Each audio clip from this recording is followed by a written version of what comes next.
Hi అండి అందరికీ. ఈరోజు నేను చేపల కూర చేద్దామని మా వారిని చేపలు తెమ్మన్నాను. నేనైతే ఎక్కువ సార్లు చేయలేదు, ఇది సెకండ్ టైం అనుకుంటా. అందుకనే కొన్ని చేపలే తీసుకురమ్మని చెప్పిన. చేపలు అయితే తెచ్చాడు. నా స్టైల్లో చేపల కర్రీ ఏ విధంగా చేస్తానో నేనైతే చూపిస్తాను. నా వీడియో మీరు ఫస్ట్ టైం చూస్తున్నట్లయితే నా ఛానల్ని సబ్స్క్రైబ్ చేసుకోవడం మాత్రం మర్చిపోవద్దు. ఫస్ట్ ఆఫ్ ఆల్ అయితే ఇవో చేపల నుంచి కొన్ని వేరు చేసి ఇవి ఇలా కట్ చేశాను. ఇవి వచ్చేసి ప్యాన్ ఫ్రై చేస్తాను. డ్రాగన్ ఫిష్ లాగా కట్ చేశాను పొడుగ్గా. సో ఇది కూడా నేనైతే పెడతాను. ఫస్ట్ అయితే నేను చేపల కూర ఏ విధంగా చేస్తానో చూపిస్తాను చూడండి. వీటిని అయితే శుభ్రంగా కడిగాను. ఇప్పుడు ఇందులో నేను అల్లం,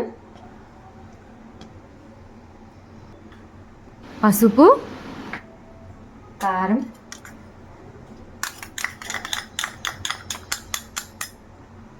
ఇంకొంచెం కారం వేస్తా. చేపల కూర కొంచెం స్పైసీగా ఉంటేనే బాగుంటుంది కదా, అందుకని. ఇప్పుడు ఫైనల్గా సాల్ట్ యాడ్ చేస్తా. సాల్ట్,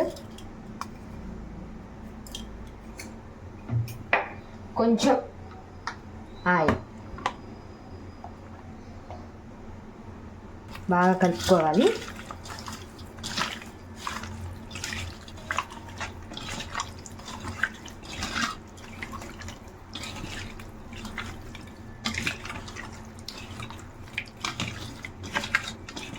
ఇలా కలుపుకొని ఒక హాఫ్ అన్ అవర్ వీటిని విడిచిపెట్టాలి, పక్కకు పెట్టుకోవాలి. సో ఇదైతే నేను పక్కకు పెట్టుకుంటాను ఇప్పుడు.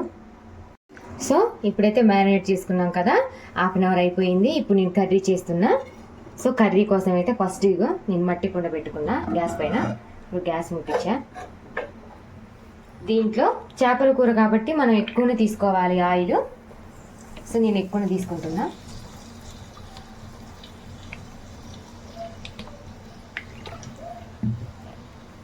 నేను పెద్దగా ఎక్కువ ఆయిల్ అయితే యూజ్ చేయను కర్రీస్లో కూడా, చాలా తక్కువ యూజ్ చేస్తా. ఒక లవంగా, కొంచెం దాల్చిన చెక్క అయితే వేస్తున్నా. ఇప్పుడు సన్నగా తరుముకున్న ఆనియన్స్, కొత్తిమీర వేస్తున్నా. ఆనియన్స్ అయితే ఒక 2 తీసుకున్నా, మీడియం సైజు.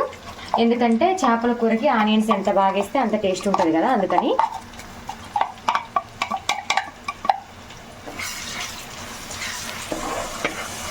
సో ఈ ఆనియన్స్ని అయితే కాసేపు మగ్గనిద్దాం మనం ఆయిల్లో.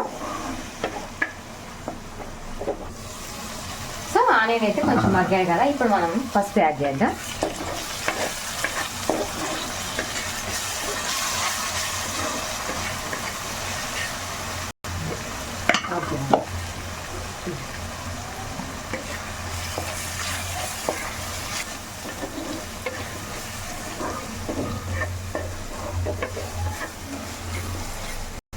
సో ఇగో ఆనియన్స్ మగ్గాయి కదా, ఇప్పుడు మనం ముందే కలిపెట్టుకున్న చేప ముక్కలు వేసేద్దాం.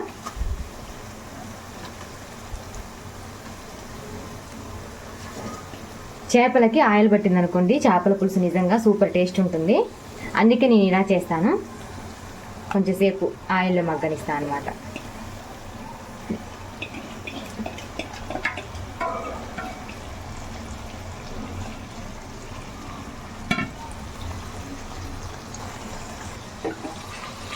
చేపలు ముక్క తొలగకుండా ఉండాలంటే మనం గంటితో కలపడం కంటే ఇట్లా తిప్పుకుంటే మంచిగా ఉంటుంది అనమాట. సో ఇప్పుడు తిప్పుకున్నా ఇలానే.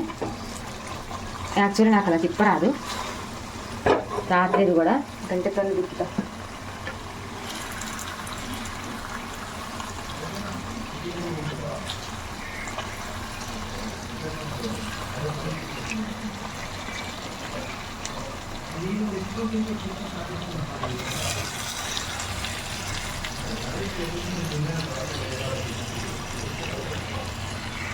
సో నేనైతే ఇలా తిప్పుకున్నాను. వీటిని ఇంకొక 5 మినిట్స్ ఇందులో మగ్గనిచ్చిన తర్వాత మనం ఇందులో చింతపులుసు పోసుకున్నాము. సో ఇప్పుడైతే నేను లిడ్ పెట్టేస్తున్నా.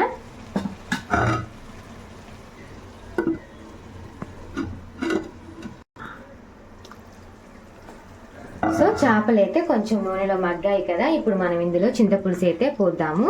కారం స్మెల్ కూడా పోయింది కర్రీ, ఇప్పుడు పోద్దాం అనమాట. యాక్చువల్లీ ఇగో చింతపండు నీళ్ళు నేను కలిపేసి పెట్టుకున్నాను, ఈ చింతపండు వాటరు వేయడమే.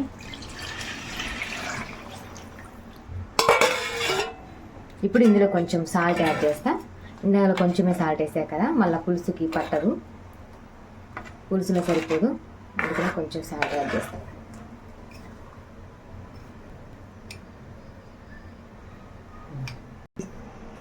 సో సాల్ట్ అయితే యాడ్ చేసా కదా, ఇప్పుడు మనం లిడ్ పెట్టేసుకొని కాసేపు ఉడకనిద్దాము.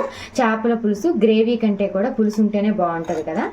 సో ఇదైతే ఇంకా లిడ్ పెట్టేసి పక్కన పెట్టేద్దాం, అదే అవుతుంది. సో చిక్కబడ్డది పులుసు, ఇంకొంచెం చిక్కబడాలి. ఇందులో కొంచెం కొబ్బరి పొడి వేస్తా.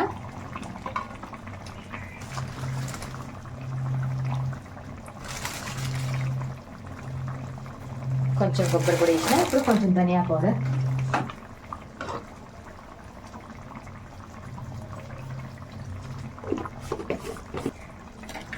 ఇంకొంచెం అయితే అయిపోయినట్టే చేపల కర్రీ మనకి. యాక్చువల్లీ నాకు ఇట్లా పీస్ మీద మసాలా ధనియా పౌడర్ ఉంటే ఇష్టం అనమాట, దాన్ని అలానే ఉంచుతాను నేను. ఇంకాసేపు ఆగిన తర్వాత స్టవ్ ఆఫ్ చేస్తే అయిపోతుంది. ఇప్పుడైతే మూత పెట్టేస్తున్నా.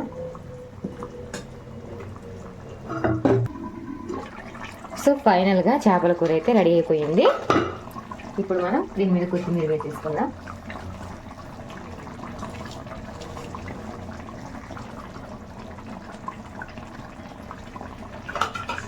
చాలా బాగా వచ్చింది. ఇప్పుడు స్టవ్ ఆఫ్ చేస్తున్నా. సో చాలా టేస్టీగా ఉండే చేపల పులుసు అయితే రెడీ అయిపోయింది. ఇలాంటి వీడియోస్ కోసం నా ఛానల్ని సబ్స్క్రైబ్ చేయడం మాత్రం మర్చిపోకండి. Thank you for watching. Bye bye.